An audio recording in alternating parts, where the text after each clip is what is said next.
views and opinions expressed on this program are those of the guests appearing on the program and do not necessarily reflect the views and opinions of 8 News Now or Nexstar Media Group. There is no doubt in my mind that 2 weeks from now, you're going to see a surge in cases as a result of these 2 rallies. Tonight on Politics Now, Governor Sisolak fires back at President Trump after last week's big rally in Henderson. Plus, this was a peaceful protest. This was not a rally. Republicans say they're not being treated fairly by Nevada's coronavirus restrictions. Joe Biden and I are committed to reform that includes a national standard for use of force. And a one-on-one interview with Vice Presidential candidate Kamala Harris on wildfires, police reform, and gun control. From 8 News Now, this is Politics Now. Thank you very much for joining us here on Politics Now. I'm John Langler, and we start with good news for bars and tavern owners all across southern Nevada. After months of being closed by the coronavirus pandemic, they can reopen late Sunday night. Bars that serve food have been partially open. Bar tops, though, they've been shut down since July. Thursday, Clark County once again asked Nevada's COVID-19 task force to let them open up, and this time the task force agreed. All bars have to follow strict guidelines, though, including social distancing and operating at half capacity. The owner of Scoundrels Pub up in North Las Vegas says employees are happy to hear the news. Employees are very excited. Everybody's excited to get back to work.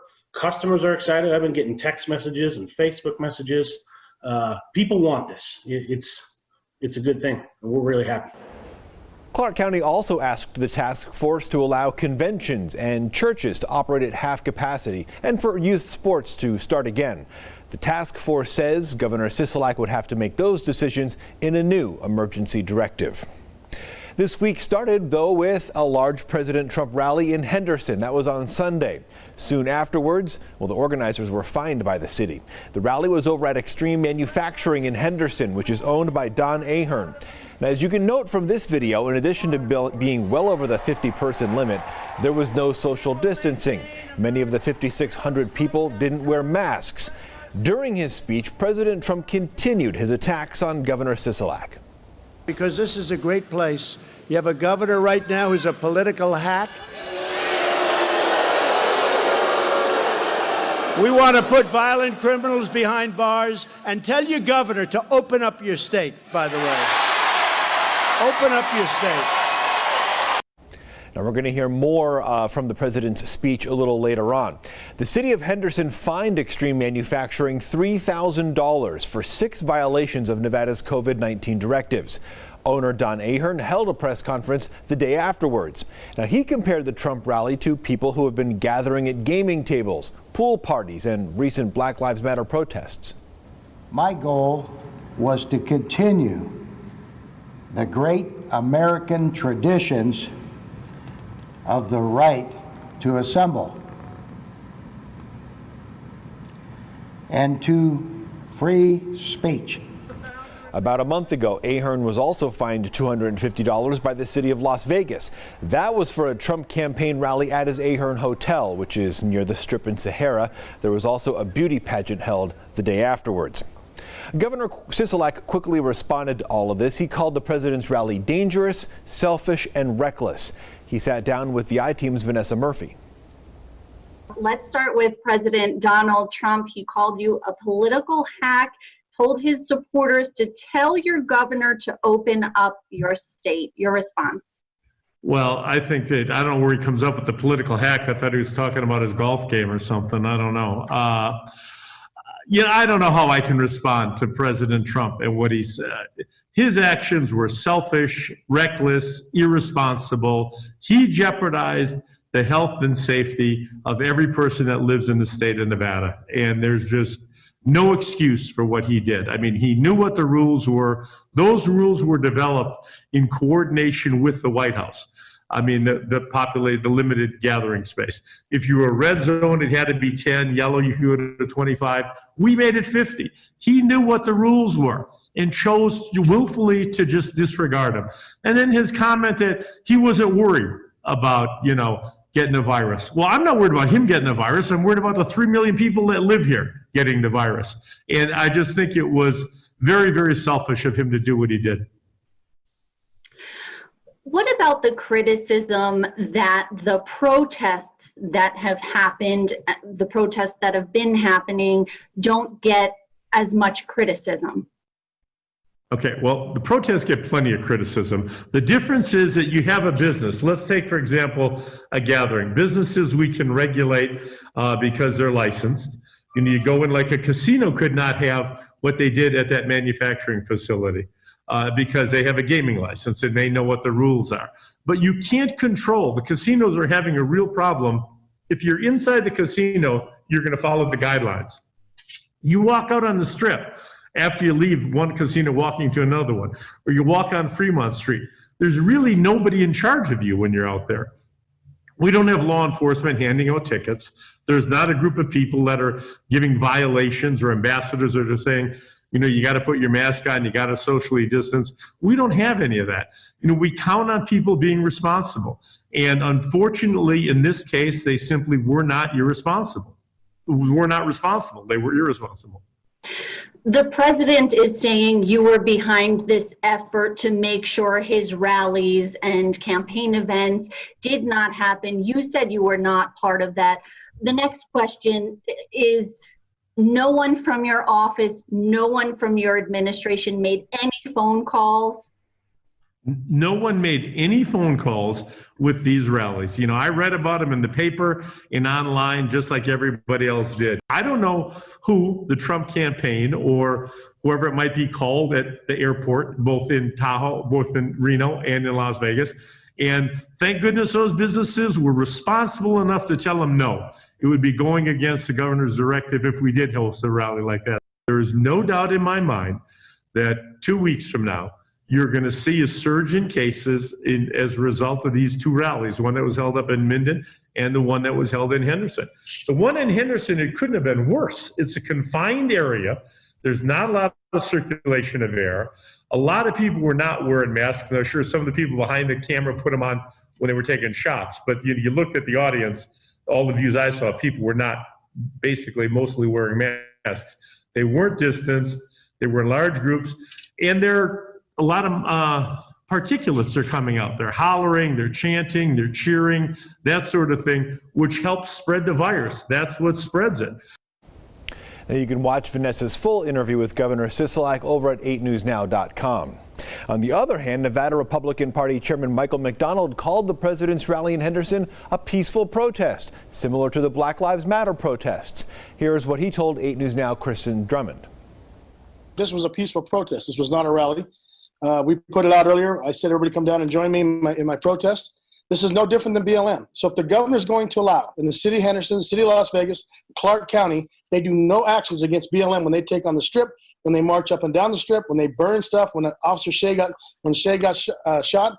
When you start to see that and there's nothing that's done to them, not one thing. The governor's never done anything to them. The city's never done anything to them. They just let them do it. But when we want to have our right to assemble, we hold a peaceful protest and nothing's done, that's a problem.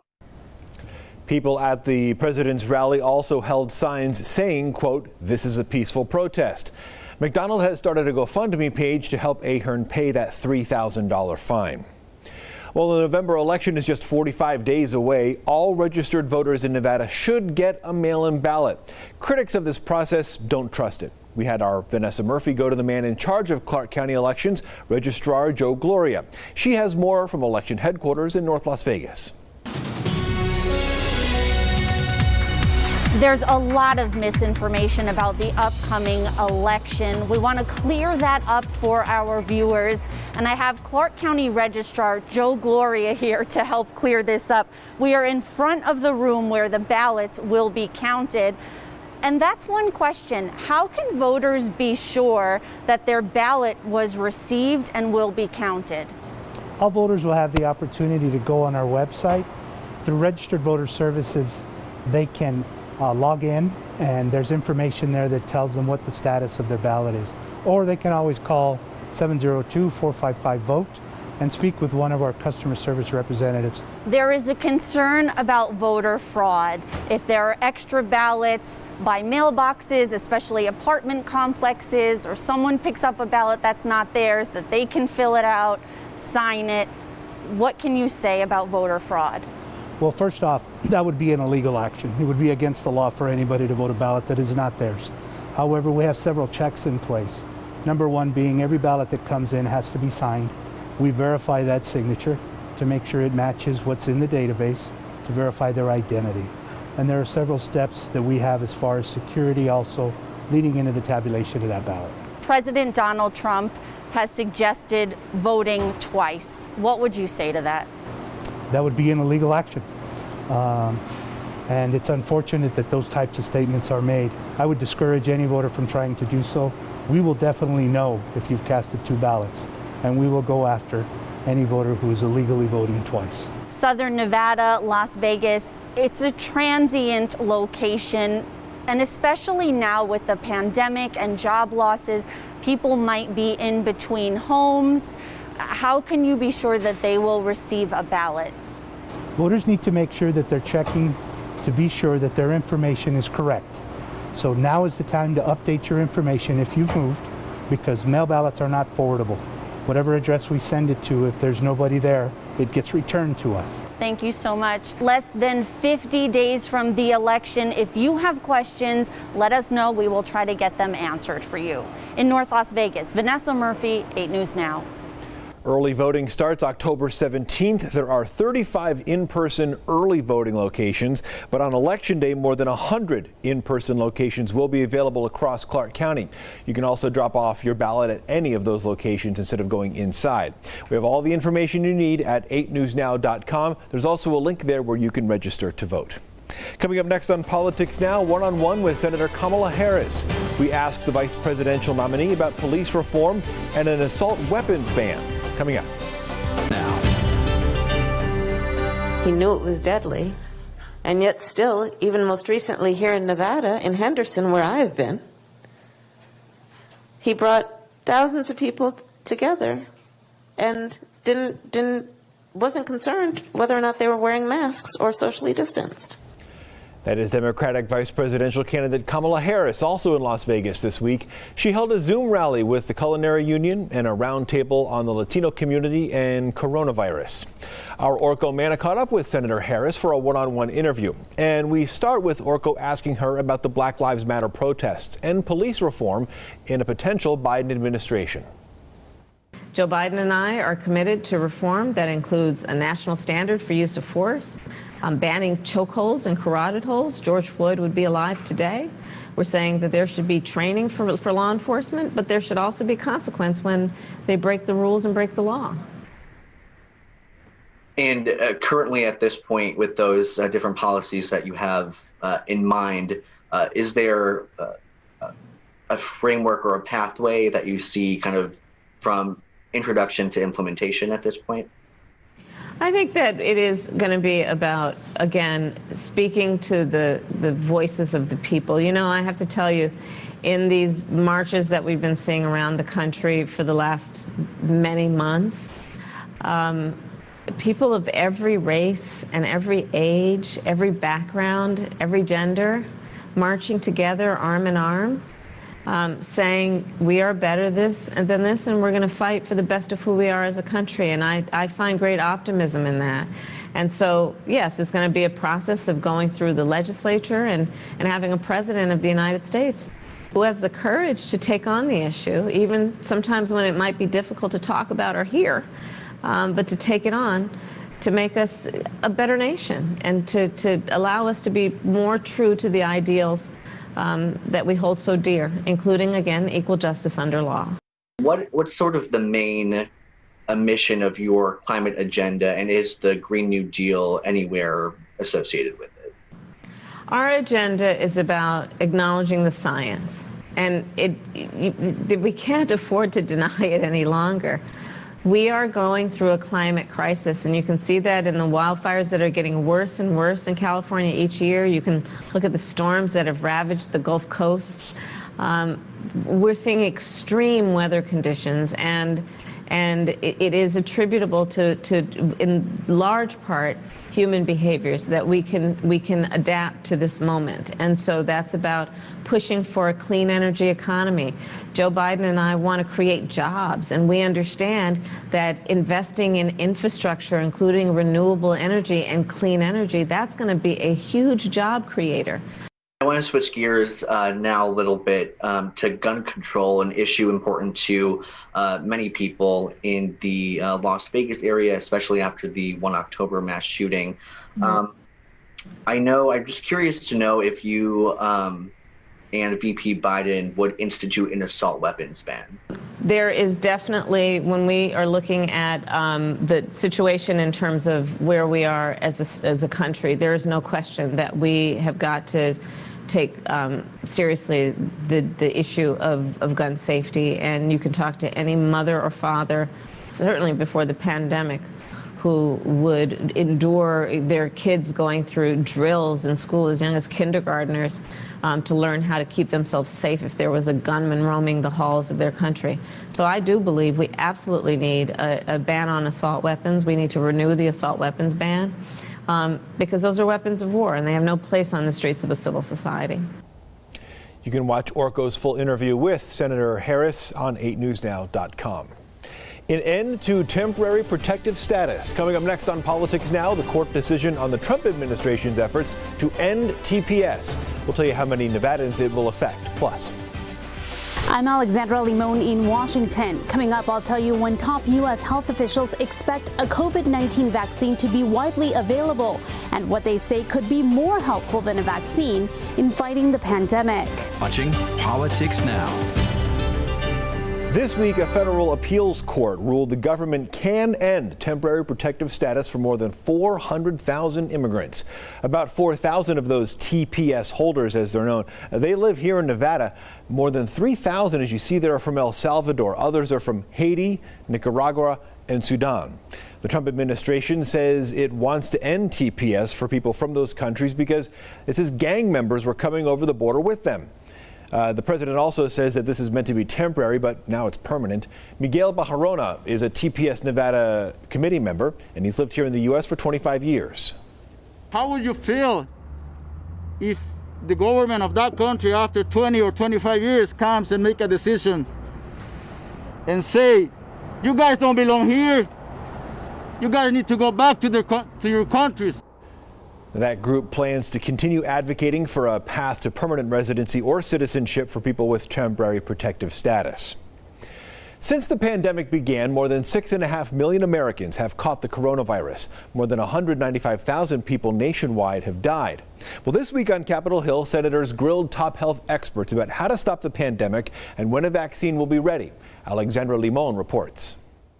Despite President Trump's public statements that a COVID-19 vaccine could be ready next month, CDC Director Dr. Robert Redfield says he doesn't expect one to be widely available for another 9 to 12 months. Late second quarter, third quarter, 2021. Health officials say it's possible very limited doses of a COVID-19 vaccine could be ready by the end of this year, but they say those would be prioritized for healthcare workers and those most at risk. This face mask is more guaranteed to protect me against COVID than when I take a COVID vaccine. Democrats say President Trump is damaging Americans' trust in health officials. He not only said that masks cause problems too, he also shared a tweet saying masks represent a culture of silence, slavery, and social death. Admiral Brett Giroir, the Assistant Secretary of Health, defended the Trump administration's response to the pandemic, saying new cases are down 48%,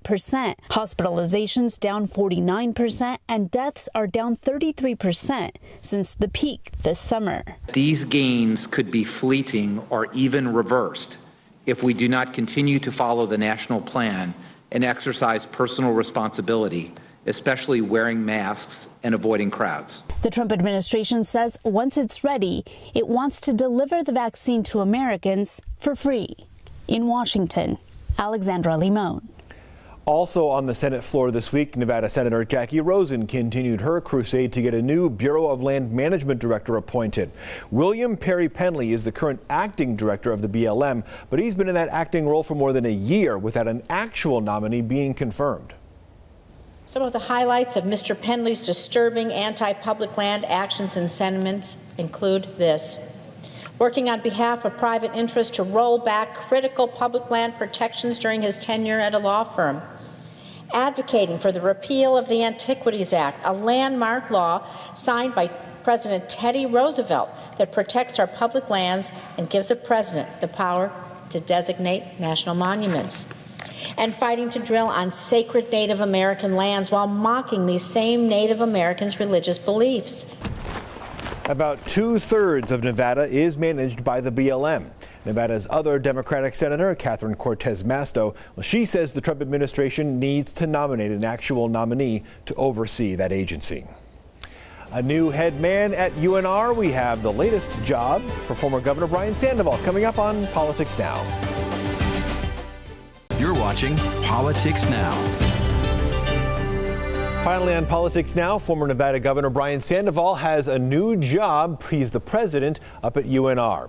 Thursday afternoon, the Board of Regents voted to give him the position at the University of Nevada, Reno, the first Hispanic president in the school's history. Sandoval is currently a distinguished fellow at UNLV's Boyd School of Law. He briefly also worked at MGM. He takes over at UNR October 5th. The decision was never really in doubt, actually. In fact, the press release that announced Sandoval as the new president was sent out before the Regents' vote actually took place. As you may know, Brian Sandoval was the governor here in Nevada between 2011 and 2019. And that is all we have for you this week on Politics Now. Don't forget you can stay up to date on politics online and watch us every Saturday. Just check out 8newsnow.com. We'll see you next week.